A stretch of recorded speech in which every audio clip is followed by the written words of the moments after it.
Running Sentences presents a bonus episode short story, A First Day. A radio DJ's first day, or rather night, does not get off to a good start. It should be easy to keep the music going, but somehow he finds that things keep going wrong for him. This story was written and narrated by Michael Hunry.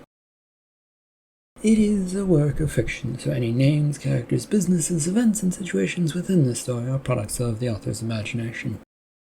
Any resemblance to real people, situations, characters, businesses, events, and or fictional businesses, characters, events, and so on and so forth is purely coincidental. Copyright 2026, Michael Hunry, all rights reserved. Cameron sat down in the plush chair and stared at the control panel and computer before him. It was a nice setup, and everything was in its right place, though there really wasn't all that much to it. That is, all except for his nerves. Those things were all over the place, and this was his first day, alone and on the job. The late shift, the night shift, when no one was supposed to be really listening anymore, was his. A good time for a trainee.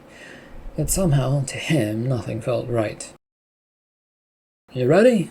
the producer called out from their booth. "No."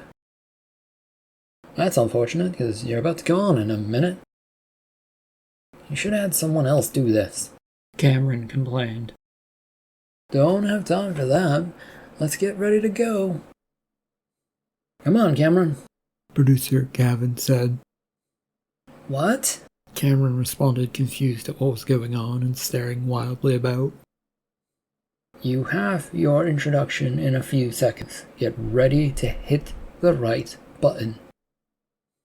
Cameron looked about this control panel and computer looking for that right button. His producer, Gavin, was not exactly being helpful. "Which button?" Cameron questioned. "The big one on the control panel? The one that says live?" In a desperate glance, Cameron looked over the board and computer in front of him for that button. Everything was zooming past, and he couldn't concentrate on anything. Where?" "Red button, Cameron." "Oh, hit it now?" "Yes, please. Do it quickly before we wind up with dead air. You know, the thing you're supposed to avoid." Frantically, Cameron looked for that button again, because he'd lost track of it for a second after looking up to see his producer sitting in the booth behind glass. He flailed about for his hands, trying to tap it before anything else happened. He hit it, and then looked up at the producer sitting in the nearby booth. "I did good, right?" "You need to start talking to your audience now. They won't hear me, and I'll guide you through this night, but start talking about the music coming up."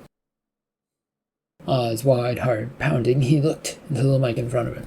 So much one could say or do if the words would come to him in the first place.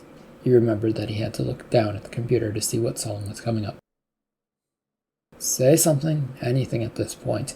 "We don't want the dead air even in the dead of night, Cameron."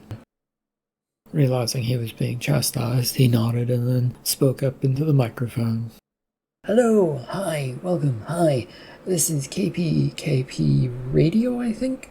We're here today, this afternoon, or night, or whatever time it is, to bring you some music." "Well, that's one way to start a show, Cameron."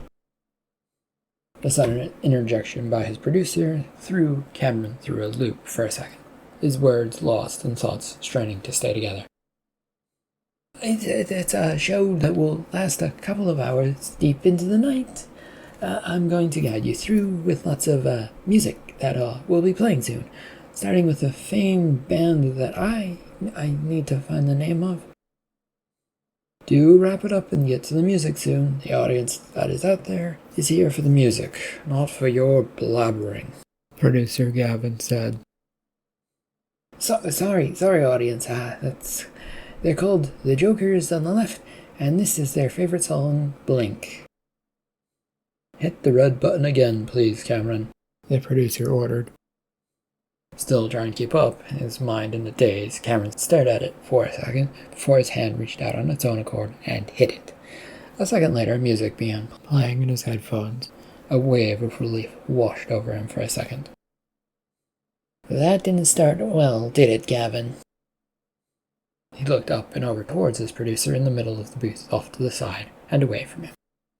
The man sitting in it looked at him with a rather tired but blank expression on his face. It was a start. I've not seen worse, but you got through it barely.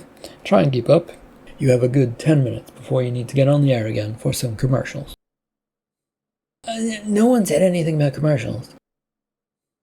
You have to read the script that's on your computer screen. Make it peppy and fun. And no one told me I was going to be an actor as well. It's for the morning show and it's giveaway, not really acting, as it's an announcement for our own radio channel. And I said be happy and bouncy about it. Not that hard of a thing to do for your employer, Gavin said. No, I just wish someone had told me beforehand. He looked desperately at the computer screen, which had a bunch of scripts on it, from the welcoming text that he could have used to little things to say during breaks. A long, tired sigh escaped from him as he read them over, then read them again. They were certainly there, but they weren't going to be in his mind and staying there for later when he would need them. They all just seemed to be going past in a blur. You were told beforehand, but I think you freaked out about the whole thing, and you weren't exactly listening. Cameron?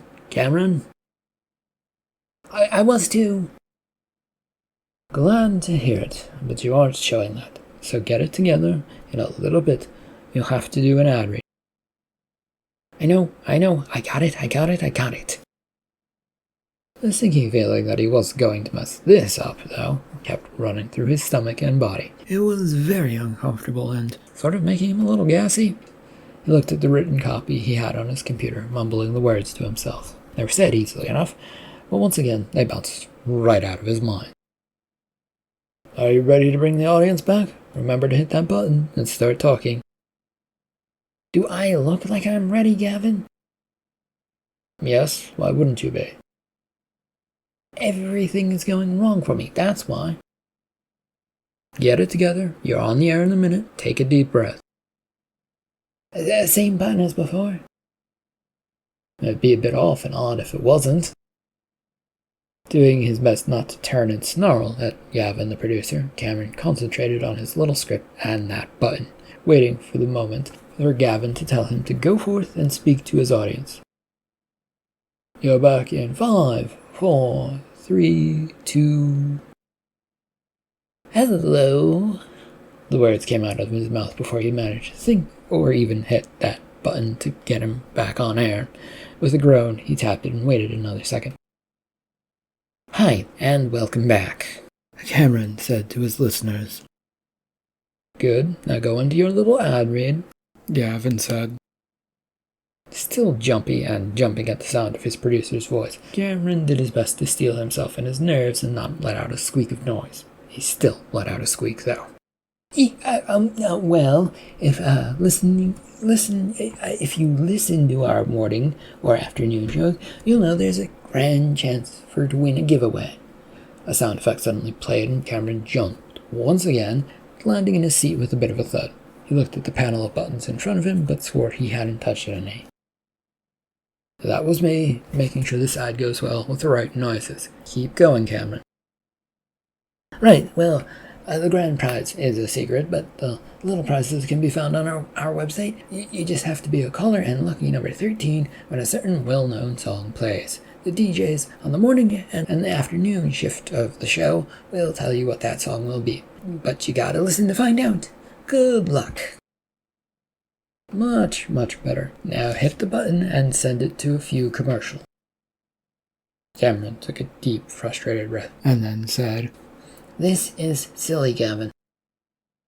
Most of it is. You're talking to yourself and me all night long about music and typewritten tripe for the masses. Most go a little bit mad during the night shift, but if you can keep your sanity and do well, Gavin said.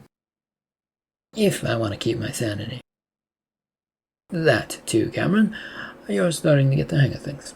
Just go with the flow, and if you mess up, keep messing up. Audiences generally like that sort of thing. You're back from those commercials in 5, 4, 3, 2, 1. With a deep, long breath, Cameron steeled himself and hit the big red button once again, though it took a few taps to make sure he'd actually gotten it.